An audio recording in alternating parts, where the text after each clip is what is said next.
My ex tried to take my business in the divorce. I gave them what they deserved in court. Divorces can get messy, but nothing prepares you for when your ex tries to take something you've worked your whole life to build. That's exactly what happened to me when my ex decided they wanted a piece of my business, a business I started from scratch. At first, I thought I'd lost everything, but I wasn't about to give up without a fight.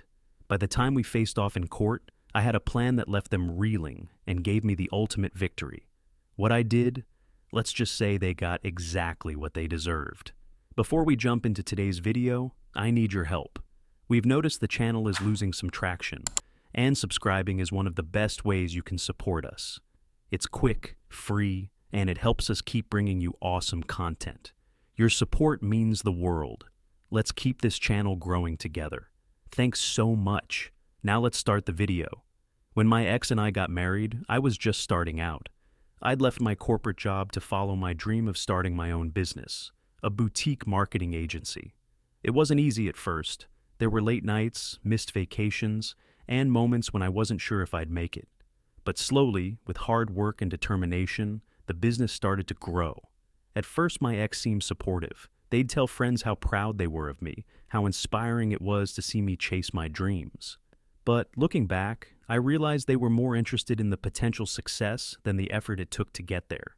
Fast forward a few years, and my business was thriving. I had a steady stream of clients, a small but talented team, and revenue that made all the sacrifices feel worth it. Life should have been perfect, but my marriage was falling apart. We'd grown distant over the years, and the cracks in our relationship became impossible to ignore. Arguments became a regular thing, and it wasn't long before we both realized we wanted different things. Divorce felt inevitable. At first, I thought we could handle it amicably. We didn't have kids, and our assets weren't overly complicated. At least, that's what I thought. But then my ex blindsided me. One afternoon, I got a call from my lawyer. "Your ex's legal team just submitted a claim for the business," she said. "What?" I practically shouted into the phone.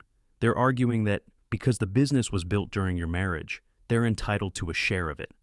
I was furious. My ex had never contributed a single penny or hour of work to the business. They didn't even show interest in how it ran.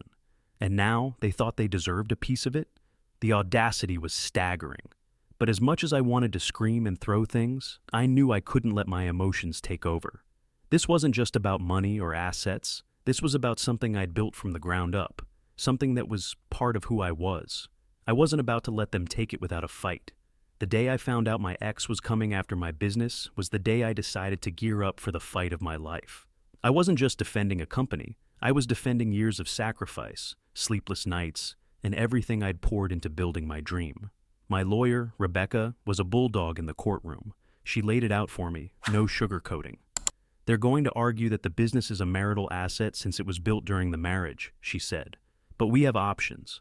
If we can prove that they never contributed and that the business's success is solely due to your efforts, we stand a good chance." We started gathering everything: bank statements, tax returns, contracts, and even emails that showed I was the sole driver of the business. I documented every late night, every client meeting, and every business trip. If my ex wanted a fight, I was ready to give them one. But the more we prepared, the more I realized just how manipulative my ex had been throughout our marriage. They'd always complained about my long hours, but now they were trying to claim those hours were their ticket to a payday. I wasn't just fighting for my business, I was fighting for my dignity. When the court date finally arrived, I walked into that courtroom with Rebecca by my side and a folder full of evidence. My ex sat across from me, looking far too smug for someone trying to steal what wasn't theirs. Their lawyer started with the typical sob story: how my ex had sacrificed for the marriage, how they deserved compensation for the lifestyle they'd become accustomed to. It was nauseating. Then it was our turn. Rebecca didn't hold back. She presented our evidence, painting a clear picture of how I'd built the business from scratch while my ex had contributed nothing but complaints and criticism. She highlighted the fact that my ex had never attended a single business meeting, never helped secure a client, and had shown zero interest in the day-to-day operations. But the real turning point came when Rebecca introduced emails and texts between my ex and their friends, messages where they mocked my little business and openly discussed how they'd use the divorce to cash in. The judge's expression shifted, and I could see the smug look on my ex's face start to fade. We were turning the tide. As Rebecca continued laying out our case, my ex's confidence began to crumble. The emails and texts she presented weren't just damaging, they were devastating. They painted a picture of someone who had no interest in the business itself, but every intention of profiting from it. One particular message stood out. In it, my ex had written to a friend. "They've worked so hard on this business, it's kinda cute. But hey, if we split, I'll make sure I walk away with my share. Might as well benefit from all that hustle, right?" When Rebecca read that aloud in court, the room went silent. Even the judge raised an eyebrow. My ex's lawyer tried to object, but it was too late. The damage was done. Rebecca turned to the judge, her voice steady and confident. "Your Honor, this is not a case of a partner supporting a spouse in building a business. This is a case of someone attempting to manipulate the system for financial gain. The evidence speaks for itself." Next, we introduced the financial records. They showed that every penny invested into the business came from my personal accounts.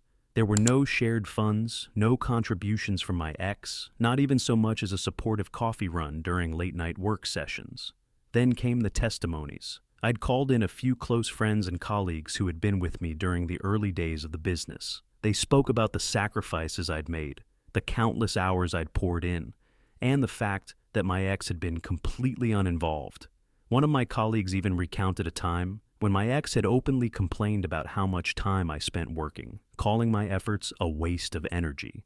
That moment, combined with the rest of the evidence, painted a clear picture. My ex hadn't supported the business. They'd actively resented it. When it was my turn to take the stand, I stayed calm and composed.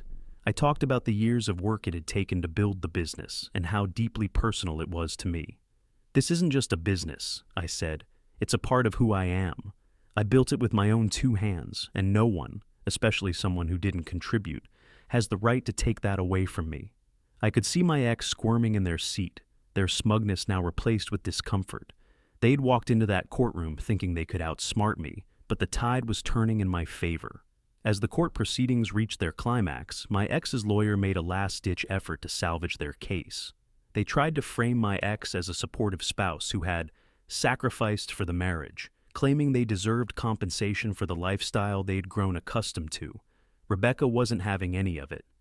"Your Honor," she began, her tone razor-sharp, "this isn't a case of shared sacrifice or mutual contribution.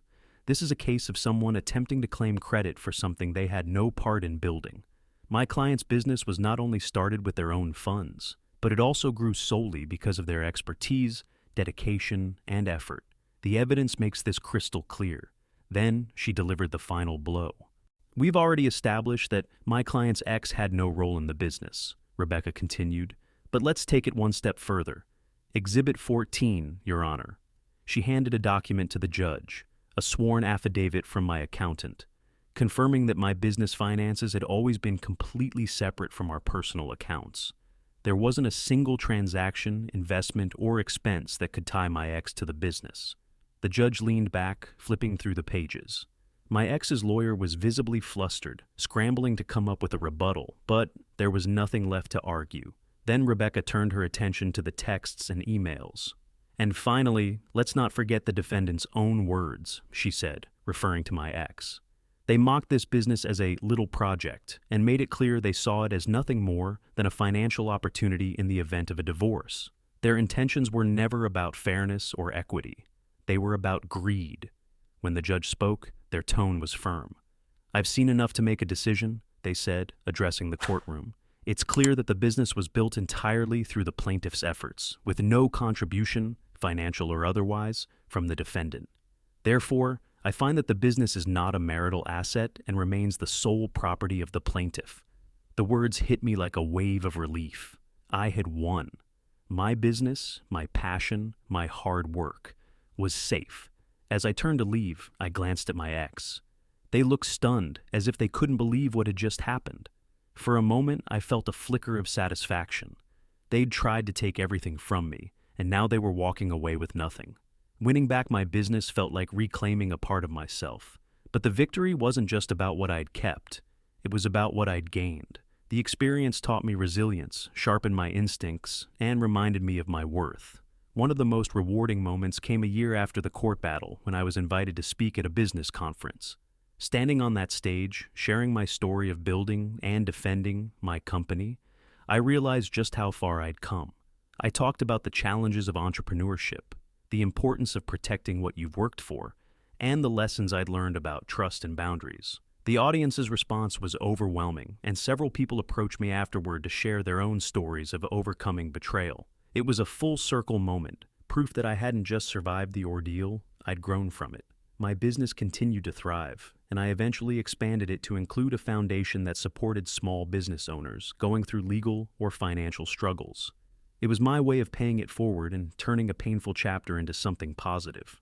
As for my personal life, I took my time.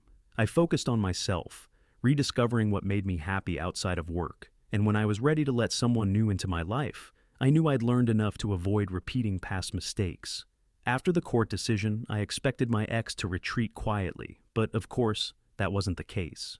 They sent me a long, guilt-laden email, accusing me of being cold-hearted and selfish for not sharing the business with them. They claimed they had sacrificed so much during our marriage, and that I had humiliated them in court. I didn't bother replying.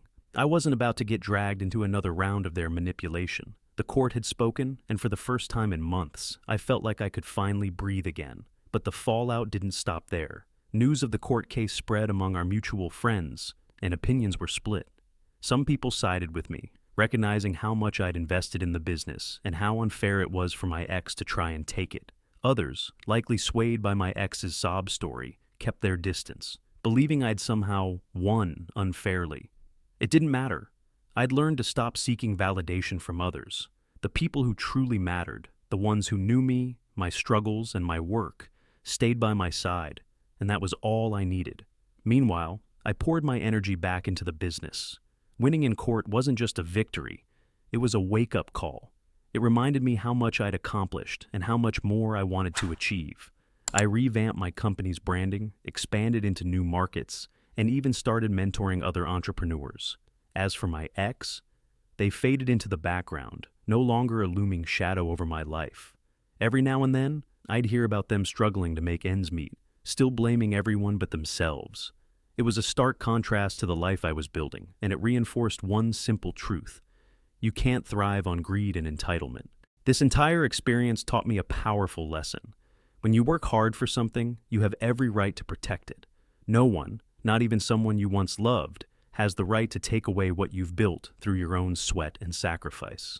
If you're ever in a situation where someone tries to undermine your efforts or take what's yours, don't back down. Stand your ground, gather your evidence, and fight for what you deserve. It won't be easy, but I promise, it'll be worth it. Have you ever faced a betrayal like this? What did you do to overcome it? Share your story in the comments. I'd love to hear how you took back control and came out stronger. And if you enjoyed this story, don't forget to like, subscribe, and hit the bell for more real-life tales of resilience, drama, and growth. Thanks for watching, and I'll see you in the next one.